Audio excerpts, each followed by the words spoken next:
Bismillahirrahmanirrahim. Assalamualaikum warahmatullahi wabarakatuh.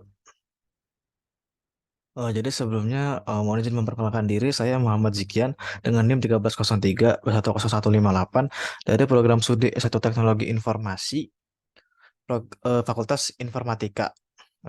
Dengan posisi sekarang saya di kelas IT 4504. Jadi di sini saya akan mempresentasikan tugas part 14 atau week 14 mata kuliah sistem operasi yaitu virtual machine. Baik, yang pertama ada konsep virtual machine itu sendiri yang dimana merupakan perangkat lunak yang menjalankan sistem operasi dan software-softwarenya. Nah, software-software di sini termasuk juga dalam software-software sistem operasinya itu sendiri mungkin seperti ada Office Tools, terus juga ada galerinya, ada settingannya, ada beberapa widget tambahan seperti wallpaper, game segala macam. Terus tujuannya apa? Itu dapat mengoperasikan beberapa sistem operasi secara bersamaan. Contohnya yaitu VirtualBox. Selanjutnya, sejarah dalam virtual machine ini sendiri itu sudah dimulai pada tahun 1970-an, yang dimana menjalankan perangkat lunak dengan mainframe yang lebih baru atau suatu terobosan yang baru seperti itu. Nah, selanjutnya di sini akan membahas jenis antarmuka. Nah, jenis antarmuka di sini dibagi menjadi beberapa poin. Yang pertama ada syscall, API dan lain-lainnya. Lalu jika dikelola, maka dia akan terbagi lagi menjadi application, library, operating system, dan hardware. Yang dimana di sini merupakan komponen-komponen penyusun daripada sistem operasi itu sendiri.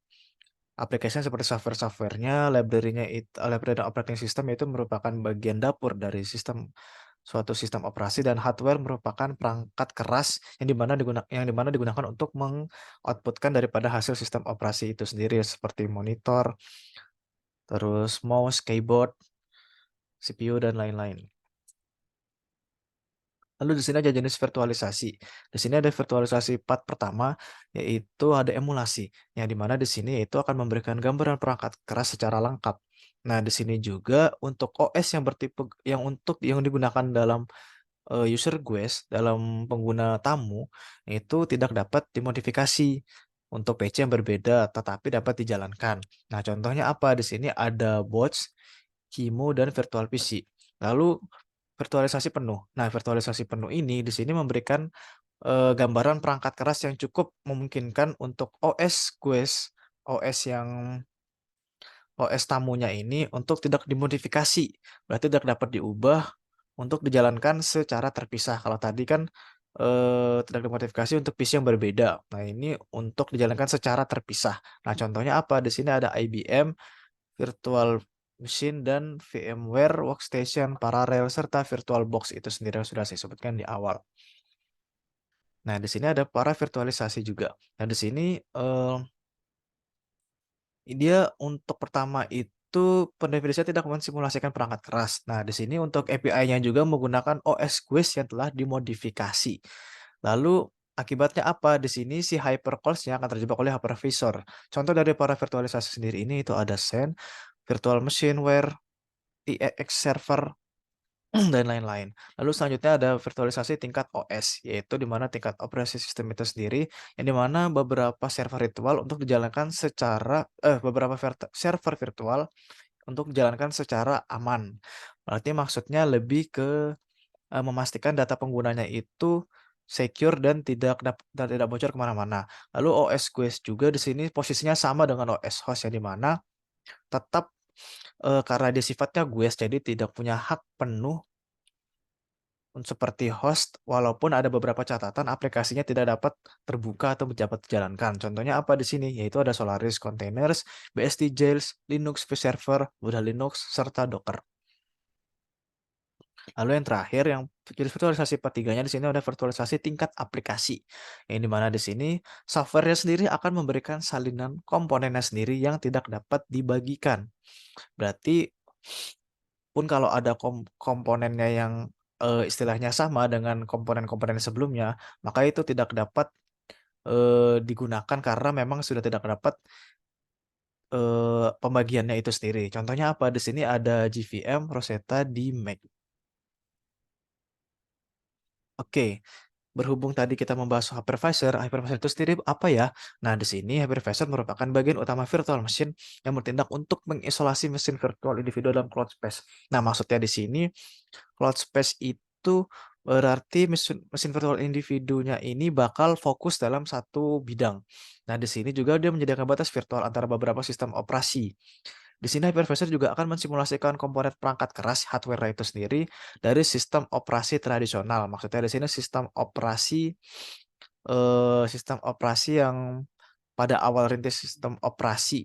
Jadi di sini hypervisor di sini awalnya digunakan untuk memang mengoutputkan daripada perangkat keras atau menjembatani dari software ke hardware.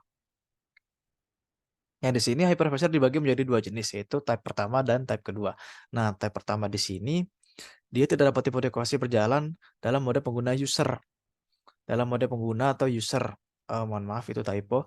Nah, terus dia juga tetap berjalan dalam mode kernel atau mode mode administratornya gitu. Nah, hypervisor ini juga disebut dengan kernel asli. Maksudnya apa? Karena dia menjalankan operasi istimewa atau meniru apa yang akan dilakukan oleh si hardware-nya itu sendiri. Lalu type yang kedua di sini ada VMware. Nah, di sini ini suatu program akan dapat dijalankan dengan memindai kode untuk dasar perintah. Untuk dasarnya di sini maksudnya untuk dasar perintah ya. Nah, jika jika jika dasar perintahnya itu bersifat sensitif, maka VMware akan melakukan prosedur terjemahan binary terlebih dahulu. Nah, hypervisor tipe 2 ini bekerja tanpa dukungan VT. Kalau misalkan instruksi sensitifnya memang hypervisor di awal mohon maaf, hypervisor bekerja yang tanpa dukungan VT-nya di sini, maka dia untuk instruksi sensitifnya diganti dengan prosedur yang akan meniru mereka. Lalu selanjutnya, kita akan beralih dari yang sebelumnya untuk PC, untuk komputer menjadi mobile, yaitu di Android Virtual Machine. Nah, di Android Virtual Machine di sini ini apa? Nah, di sini dirujuk daripada Dalvik, yaitu dia akan mengeksekusi file yang berformat .dex. Nah, dex itu apa? Nah, itu format yang dioptimalkan untuk penyimpanan dan eksekusi yang dapat dibaca oleh memori itu sendiri. Jadi memorinya yang akan mengeksekusi format format file yang format-format file.dex. Nah, aplikasi Android ini dia sifatnya audit atau maksudnya itu dia berjalan dalam prosesnya masing-masing. Nah, kegunaan Dalvik ini yaitu agar perangkat dapat menjalankan virtual machine secara lebih efisien. Selanjutnya, lalu kita akan membahas proses daripada Android Virtual Machine itu sendiri. Yang pertama, di VM-nya akan menjalankan aplikasi dan kode. Nah, di sini untuk kodenya akan ditulis dalam bentuk teks yang akan juga ditranslatekan ke dalam bytecode. Nah, bytecode kemudian akan dikompilasi menjadi file .txt yang tadi saya sebutkan untuk dibaca oleh Dalvik, si virtual machine-nya tadi itu. Jadi Dalvik itu virtual machine.